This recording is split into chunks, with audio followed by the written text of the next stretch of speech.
Hello there.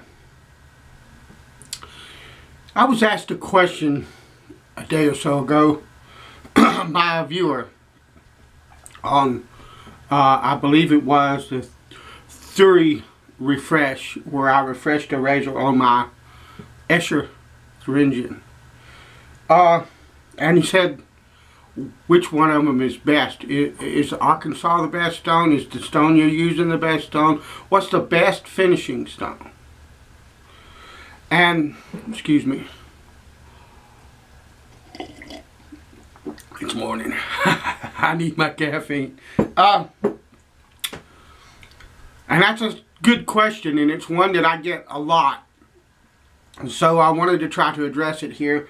The first thing I want to say is we're not talking about synthetics. We're talking about natural stones. A synthetic stone, you know, if I buy a 20K, a particular brand, or a 12K, a particular brand of synthetic in the finishing range, and I need a new one.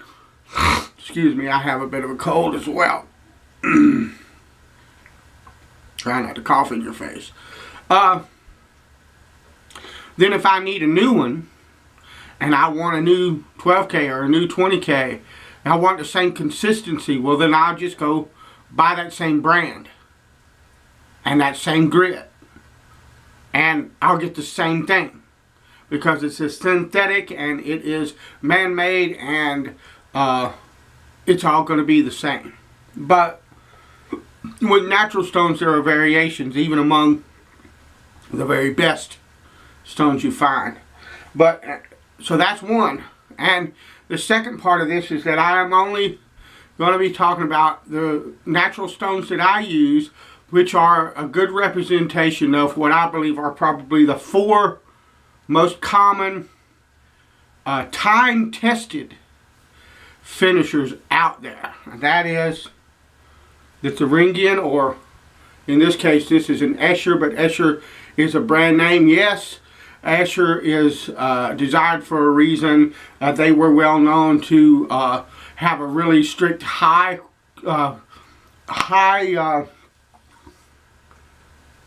expectation of quality control from Escher, and so you consistently, supposedly, understand that this was years ago, probably before I was even born, okay, supposedly got better or more consistent stones from the Escher mines than you did from some other Thuringian company. But there's another company out that made a hone called the Celebrated hone, and it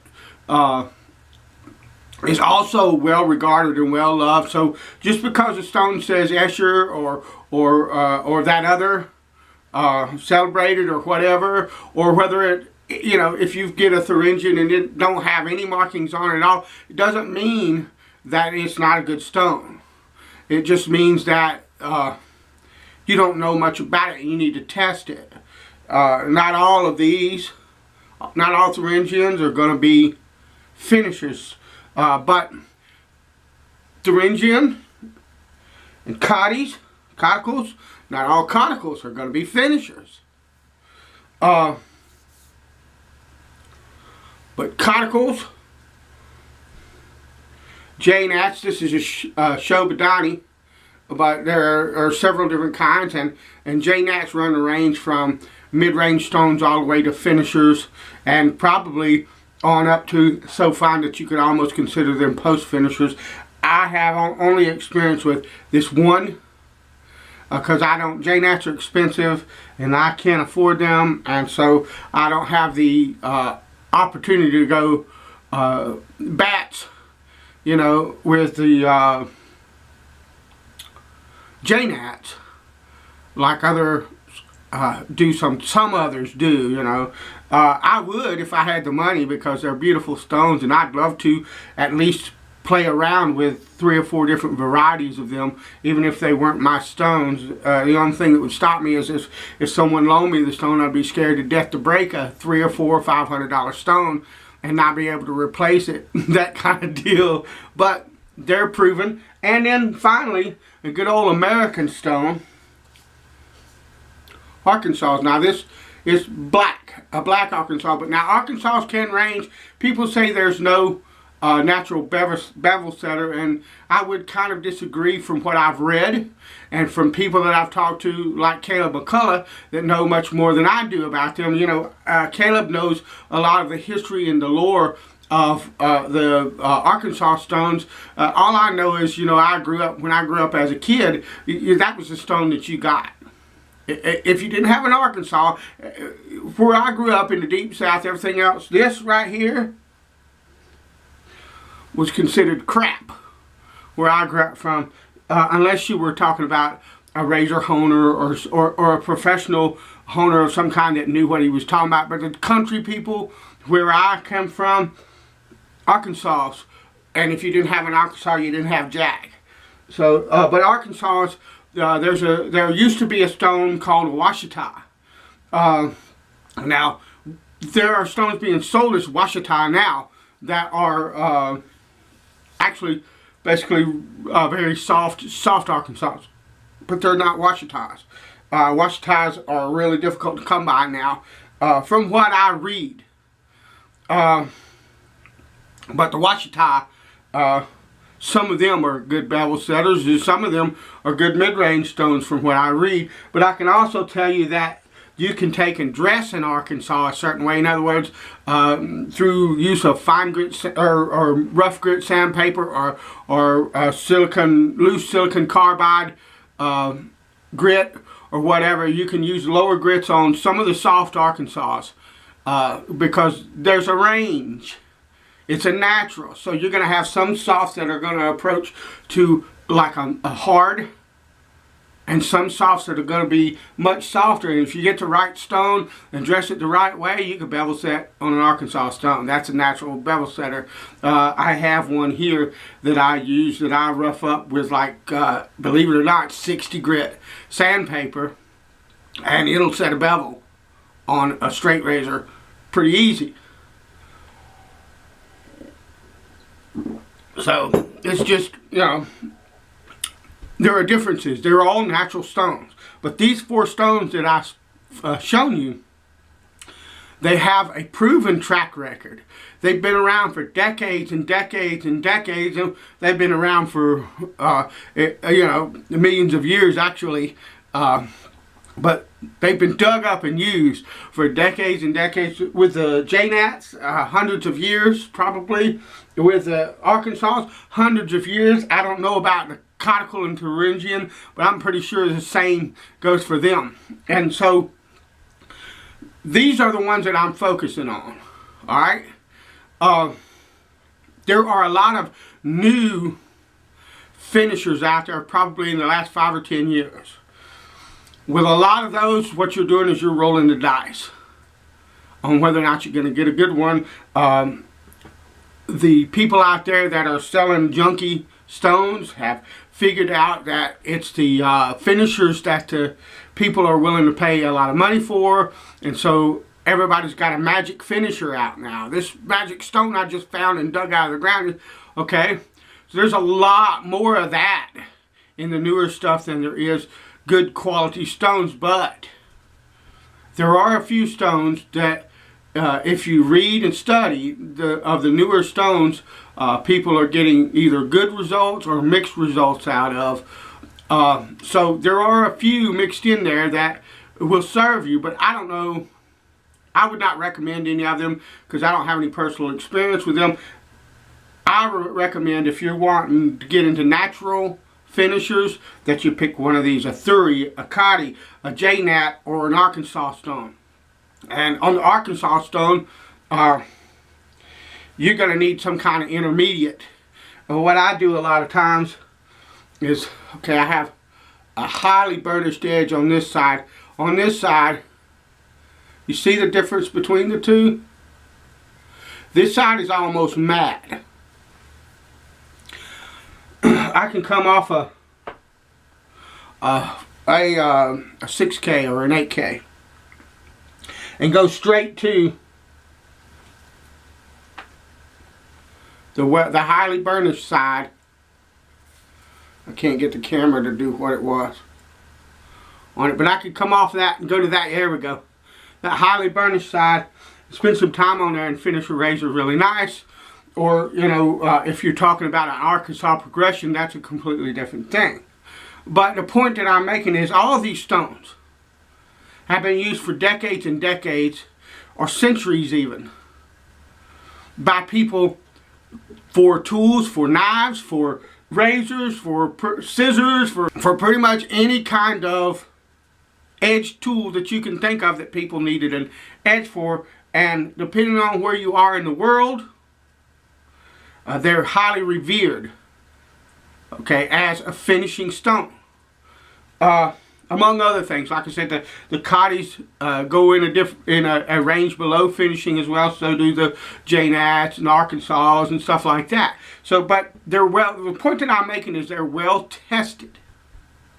Okay, you know what you're getting for the most part. You know that you're getting a decent quality with these stones because they have a track record that you can look back on and see. Okay, and not just some guy on a forum that says, wow, I tried this new stone out and it's the bee's knees and everybody ought to switch to it. Millions of people, hundreds of thousands, however you want to say it, have used these stones successfully, and they know that they work, and we know that these stones are high quality. If I'm looking for a finisher, one of these will work. Now I might have a preference for one or the other, the edge that one or the other gives, but one of these stones will do the job. And that's the point that I'm making.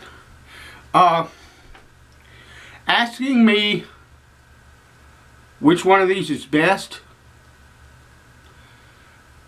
you know, I could say, well,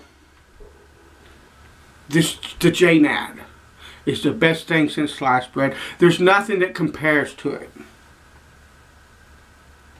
That would be a preference.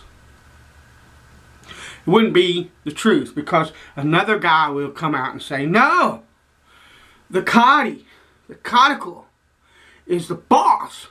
And it blows Janats and Thuringians and Arkansas Stones away. It's the best shaving edge I ever got. Then somebody like me might come along and I might say something like, yeah, I love Cotties and I love Shobodanis and I love my Thuringian, but once I leave them, post-finish, baby. Black Arkansas, best edge you'll ever get. Guess what? That's my opinion. It's my preference. But it's not fact. It's not fact. It's not beyond reproach. Trying to say that one of these stones is the very best that you'll find and that everything else is inferior. Anybody that tells you that, that's their preference. But it's not a fact. The thing of it is all of these stones, there are variances in all of them to start with. And if I get another one of these Eschers that's got the same label, dug out of the ground at the same time, all that stuff, it'll probably be a bit different than this one here. Same for the Cotty, the Janat, the Arkansas, you know, because they're natural stones. But there is no best. It's what's best for you. It's what's best for your face.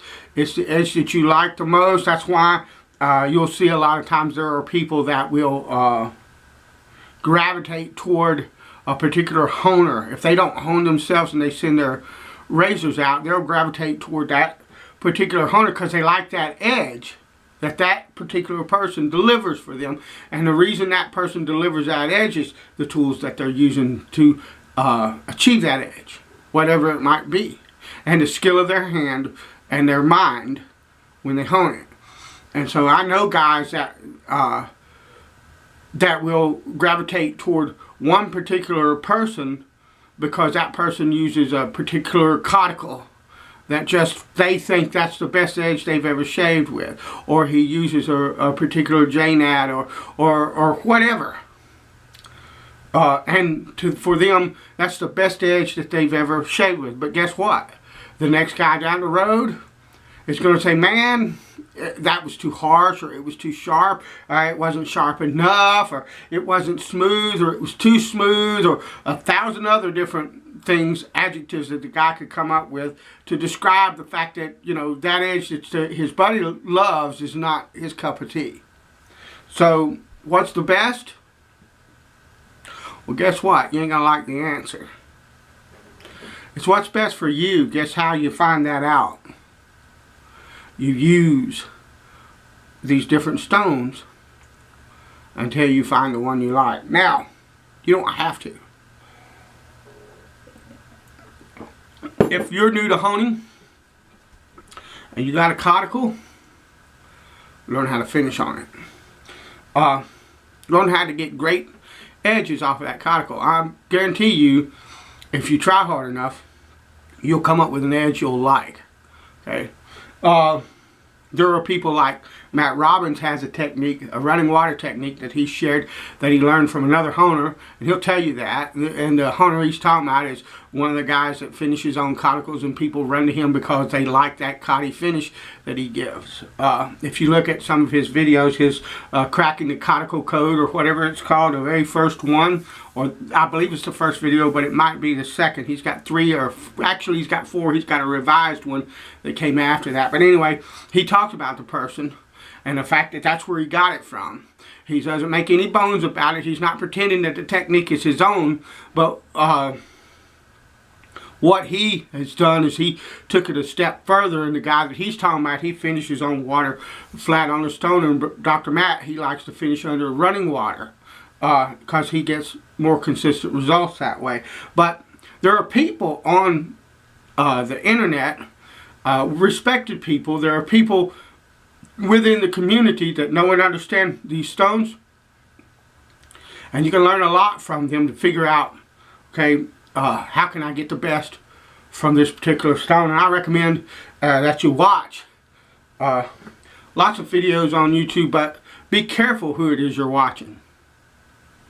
Okay, make sure it's people that are well known in the community and well respected and understood to know what it is they're talking about. Caleb McCullough, Robert Ortiz does a really good job. Keith Johnson, I'm missing a bunch of people. I know Straight Razor Honing Facebook page, pretty much any of those admins, if they've got a YouTube channel, watch them. Matter of fact, if you're new to honing, I would suggest you go to Straight Razor Honing and join and pick their brains. Understand, if you go there, make sure there are questions that we ask of any prospective member. If you do not answer those questions, you're not getting in. So if you go and you ask to be a member, make sure you answer the questions. But that is a place that I would highly recommend. Not just because I'm there, but because I know the people that are involved in that group, the people that are in charge and are running the place, and I highly respect them and know that they know exactly what they're talking about. It's a wonderful place to learn, but best? There isn't any such thing. It's only what's best for you. God bless you, and I'll talk to you later.